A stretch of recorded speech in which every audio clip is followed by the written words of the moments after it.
What is up, comic fans? Welcome to the Legion of Comics. I'm Mark, and today we're going to be taking a look at next week's new comic book day, books releasing on November 15th and 16th, depending on when your shot comes off of those DC books. But first, check this out.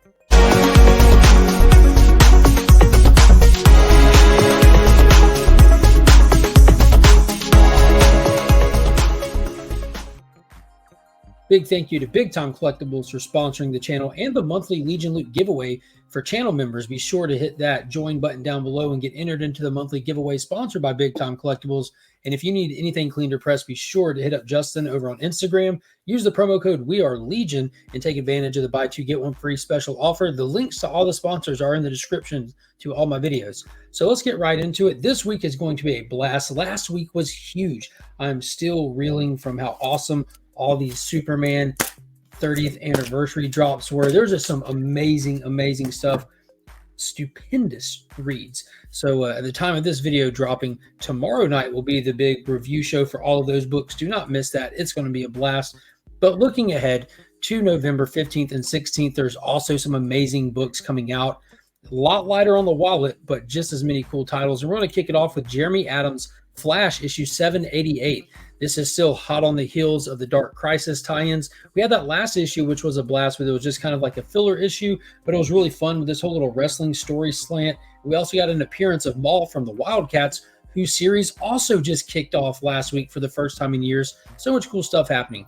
But in this one, we have a new mayor elected into office, and one of his first orders of business is to deputize Flash's rogue gallery in an attempt to rid the city of the menace known as the Flash. Not sure how long this storyline is going to play out, but if you're throwing in his rogues gallery, I'm all for it. He has one of the best rogues galleries out there, on par with a lot of other big name superheroes. So I'm definitely there for that. I'm excited to see how Jeremy Adams tackles these characters.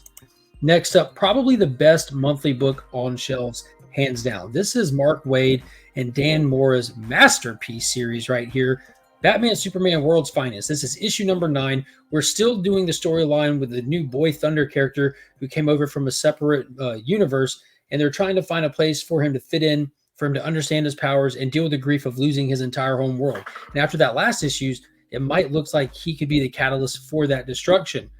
Enter this issue. The Joker has shown up, and he's out for sidekick blood. So this is going to be a blast. The solicitation says, hide all the crowbars. So I'm sure this is going to be wild. I'm excited to see Dan Mora tackle the Joker on the interiors of this. His art is just outrageously perfect for all these characters that they're working with. Next up, another one that I'm super nervous about. I want these to be good so bad. So bad. That Riddler one was ridiculous. It was not even fair how good it was, and they started with that one. So this is Batman One Bad Day, Mr. Freeze, issue number 1. And again, these One Bad Day one-shots are supposed to be in the spirit of Batman The Killing Joke, where that was the Joker's One Bad Day book. They're giving all the other rogues characters the same principle, and they're having a different creative team on each one of them. So that second one with Mariko Tamaki doing Two-Face was so bland, it should have just been a regular story. The one that John Ridley did with the Penguin was good and bad at the same time, making it just par for the course with some of the worst dialogue I've read in a comic ever.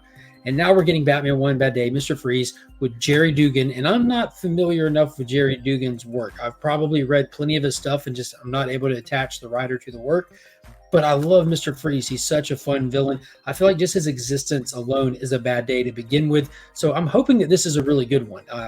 The last thing that was great that they did with Mr. Freeze was that one shot during the Curse of the White Knight. So hopefully this will be on par with that and definitely better, being that this is supposed to be setting a standard. I do see that Dave Stewart's on the colors. That's always a blast. So we'll see where it goes. These are oversized, so you get a lot of reading material.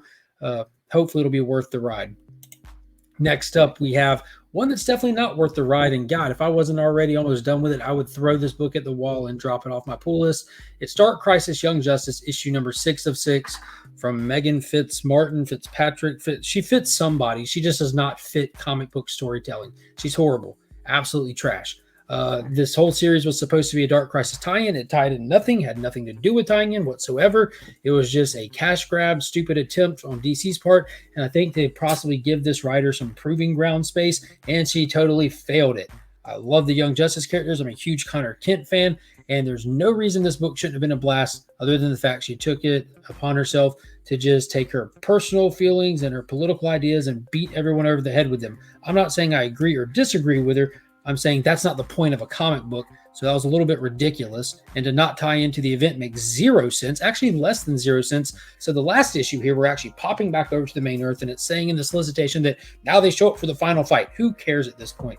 The final fight is we just had number 6 last week. We see where it's at. We see what's going. They're not needed. There's no point in them being there. This book shouldn't exist, and they need to get rid of the writer for this altogether or tell her to tighten up. Next up, one that I'm stoked to get is Tom Taylor's Deceased Were the Undead Gods. This man can do no wrong. From his Earth 2 series to this Deceased series to what he's doing in Nightwing to what he's doing in Superman Son of Kal-El, it might not all be your speed, but he is crushing every one of those titles. Like, they're just good from start to finish. And this one has just been exceptional. I was not really sure what they were going to do with Deceased after that last volume, and they really stepped up their game with the War of the Undead Gods. Huge new God fan, and they have taken it all the way to a 10 with this series. You got Darkseid with the anti-life equation, with the anti-life virus. You got him holding mother boxes that are corrupted. You have him with the power ring on.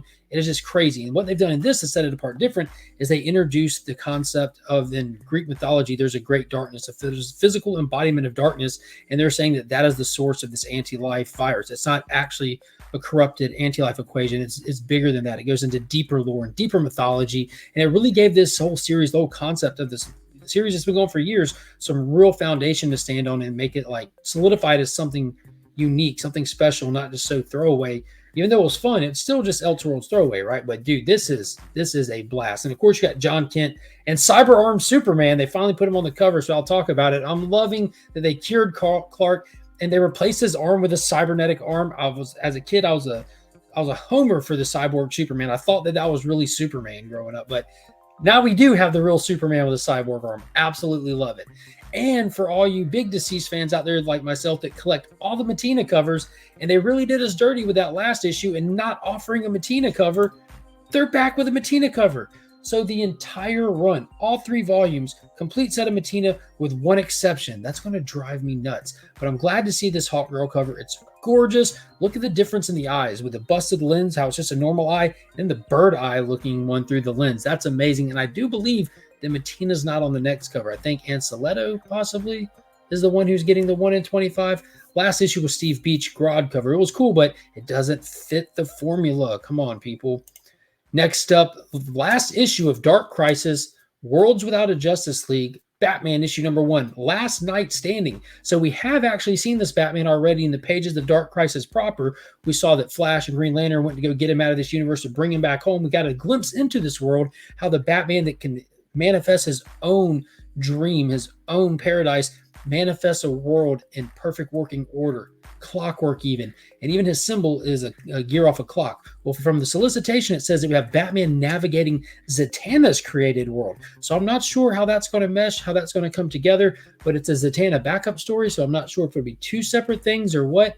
Needless to say, I'm glad we're getting Zatanna and a little bit of Justice League Dark, hopefully. That's always a plus, but I'm ready to get these out of the way and really just see how this event plays out at this point. I'm ready to get to that next event, that dawn of the DC universe, that dawn of the new era, whole thing going on. So I'm definitely excited. I can't wait to see how it plays out. This should be a good one.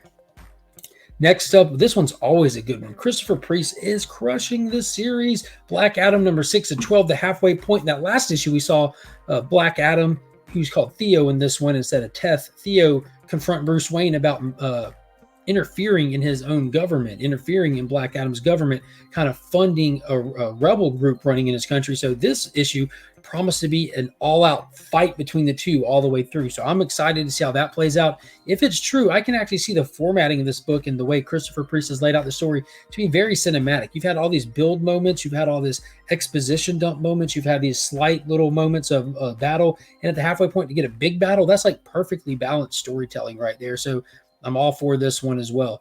Next one, we got Junkyard Joe, issue number 2 from Jeff Johns. This was a phenomenal first issue. Man, it had me so emotional. They gave us the origin of Joe, his first mission out. And the second issue is supposed to kind of jump forward and reintroduce them to the world or to the characters in the book moving forward in modern day. So I'm excited to see where they go with that. I did not read a solicitation for this one. I didn't want any clues or any idea of where it's going to go. I'm hoping that it'll continue to just pull at the heartstrings and deliver an awesome story and an awesome character in Joe. And this whole entire unnamed universe with the unknown soldiers that Jeff Johns and Gary Frank have been creating at Image, I'm all in on all of them. So I'm pumped to see where this one goes and see what comes after it as well. And the last book coming up for this week that's on my pull list is going to be Stargirl, The Lost Children, issue number 1 of 6, limited series from DC. And last week we got the one shot, The New Golden Age, where we introduce and reintroduce modern readers to the characters of the Golden Age and new problems and new villains that they're facing. And they laid out so much content in that book.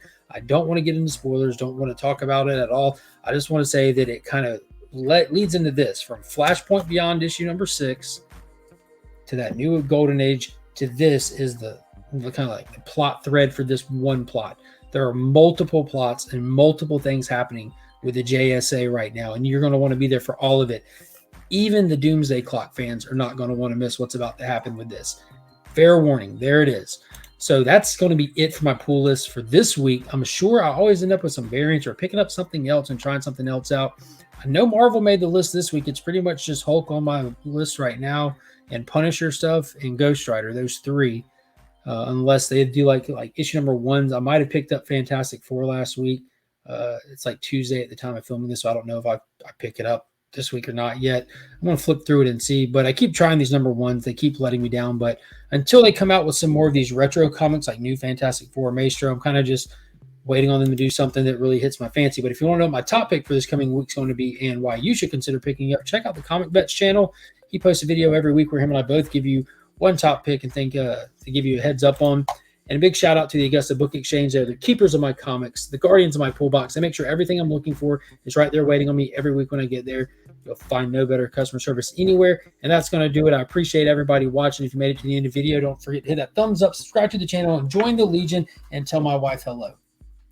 Until next time, as always, I'm Mark. That's Kyle. But we are Legion.